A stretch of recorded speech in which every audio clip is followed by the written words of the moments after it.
الرحمن الرحیم۔ اللہ رب العزت کیسے نہیں دے گا تمہیں وہ چیز جس کے لیے تم سجدوں میں آہیں بھرتے ہو۔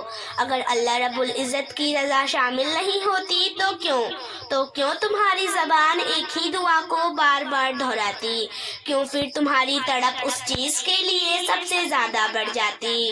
دعا سے مقدر بدلنے کا وعدہ خود اللہ رب العزت نے کیا ہے، اور اللہ رب العزت وعدہ خلافی نہیں کرتا، وہ ہر چیز پر قادر ہے۔ تہجد کی خاموشی میں زر و زار بہتے ہوئے آنسوؤں کا شور اللہ رب العزت کی رضا کر لیتا ہے۔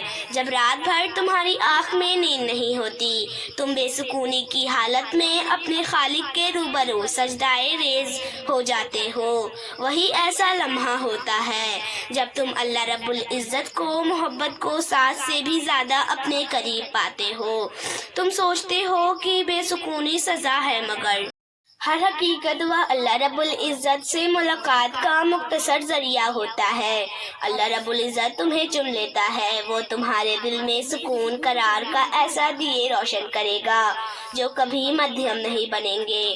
بس آپ اپنے اللہ کے راستے پر جد و جہد جاری رکھیے۔ اللہ رب العزت تمہاری ہر اس دعا سے واقف ہے جس کے لیے ہاتھ اٹھاتے ہو۔ تمہارا دل تکلیف سے بھر رہا تھا، وہ تمہارا ہر اس فریاد سے واقف ہے جسے تم نے تڑپتے ہوئے سینوں میں دبا لیا تھا، وہ تمہاری ہر اس صدا سے واقف ہے جب تم نے کرب کی حالت میں اللہ کو سجدائے میں پکارا تھا، وہ تمہاری ان راتوں کی دہشت سے بھی واقف ہے جب سارا عالم سو رہا تھا اور تم نے آواز کے خوف سے قبض کر کے منہ کو دبا لیا، اور جان لو بس ایک اللہ ہی ہے جو حال بدل سکتا ہے اور کوئی نہیں بدل سکتا۔ کرب کی شدت کے باعث اگر رات بھی بے سکونی لگتی ہے تو راتوں کو اللہ رب العزت کے ساتھ گزار لیا کرو جب سب سو رہے ہوتے ہیں، جب اللہ رب العزت کو حال دل سنا دیا کرو جو بات تنگ کرتی ہے۔ ہر وقت انہیں اللہ رب العزت کے حوالے کر کے بے فکری کی نیند سو جایا کرو۔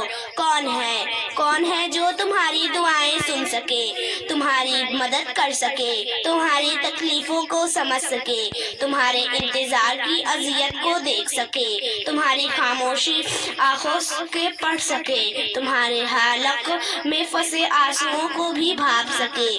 پھر عرش سے صرف آواز ان کی ہی آئے گی۔ تہجد پڑھنے والوں کی تو وہ دعائیں بھی قبول ہو جاتی ہیں جن کا انہوں نے اپنے آپ سے بھی ذکر نہیں کیا ہوتا، اور کچھ لوگوں کو موسیٰ علیہ السلام کی طرح لاڈلا رکھا جاتا ہے، انہیں تکلیف دیتا ہے، آزماتا ہے، انتظار بھی کرواتا ہے، لیکن پھر ان کے لیے سمندر کے درمیان سے راستے بھی نکال دیتا ہے، انہیں فرعون جیسے لوگوں سے محفوظ رکھتا ہے، پاکیزہ ہم سفر عطا کرتا ہے۔ لیکن کس نے کہہ دیا کہ لاڈلوں کو تکلیف نہیں ملتی؟ انہیں تو فرعون جیسے لوگوں سے لڑنا پڑتا ہے۔ تکلیفیں تو سب کو ملتی ہیں، مگر ان لوگوں کے حصے میں زیادہ آتی ہے جو محبوب ہوتے ہیں۔ کبھی بھی مایوس مت ہونا، انسان ہو، خطا ہو جاتی ہے، مگر اللہ معاف کرنے والا ہے۔ اگر بے بسی کی شدت میں امتحان سے نکل جائے اور کوئی راہ نظر نہ آئے، چاہے دل چیخ کر اتنا روئے کہ آواز آسمان کے عرش سے جا ٹکرائے، تبھی بے بسی کے اندھیری نگری سے نکل پائے، پھر بھی صبر رکھو اور کہو یا اللہ میں بے بس ہوں، مگر آپ کی مصلحت آپ سمجھ سکتے ہیں، مگر میرے لیے آسانی پیدا کر دیجئے۔ یقین رکھیے یہ آزمائش بھی ختم ہو جائے گی تاکہ آپ صبر کا دامن تھام سکیں، چل سکیں اور نیک بن سکیں۔ اللہ اپنے بندوں سے بہت پیار کرتا ہے، اس کا ہر فیصلہ آپ کے حق کے لیے بہترین ہوتا ہے۔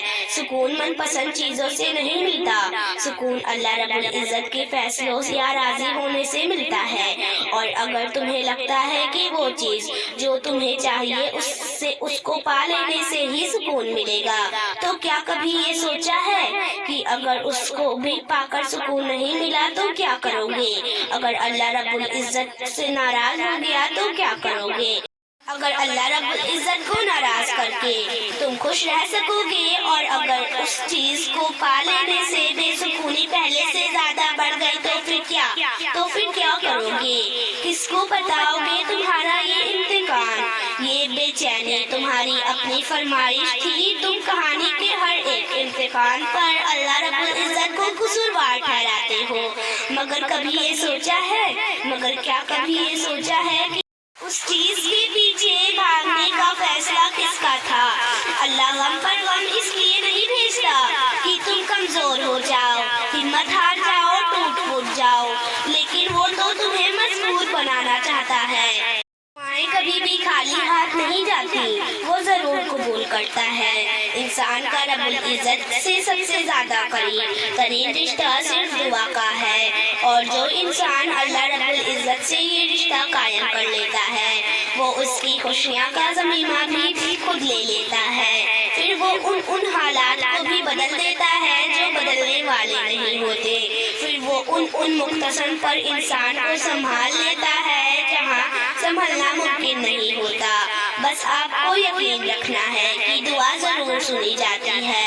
پھر دیکھنا وہ کیسے آپ کا یقین کی لاج رکھے گا۔ ایمان رکھنے والوں کی امید کبھی نہیں توڑتا، خاص کر کے جن کی ان کے سوا کوئی سہارا نہیں ہوتا۔ دعائیں ہمیشہ قبول ہوتی ہیں، اور اللہ رب العزت اتنا رحیم ہے کہ کافر کا سوال رد نہیں کرتا۔ اس کی شان کو تو یہ بھی گوارا نہیں کہ اس کی در سے اس کو نہ ماننے والا شخص بھی خالی ہاتھ لوٹے۔ تو پھر کیسے تمہارا سوال رد کر سکتا ہے؟ وہ کیسے تمہاری آواز کو انسنا کر سکتا ہے؟ جب تم اس سے بار بار پکارتے ہو تو بس یقین کے ساتھ سب کچھ اس کے سپرد کر دو، کیونکہ جب کوئی کام اس کے سپرد کر دیا جاتا ہے تو وہ دنیا کی ہر ایک طاقت کو پتا کر کے کام کو مکمل ہونے کے لیے پابند کر دیتا ہے۔ اور پھر جب تم اللہ رب العزت کے فیصلے پر سر جھکانا سیکھ جاتے ہو تب وہ تمہیں کن سے نواز دیتا ہے۔ بس پھر تم ہوتے ہو، اللہ ہوتا ہے اور تمہاری جیت اور تمہارا بدلا ہوا مقدر ہوتا ہے۔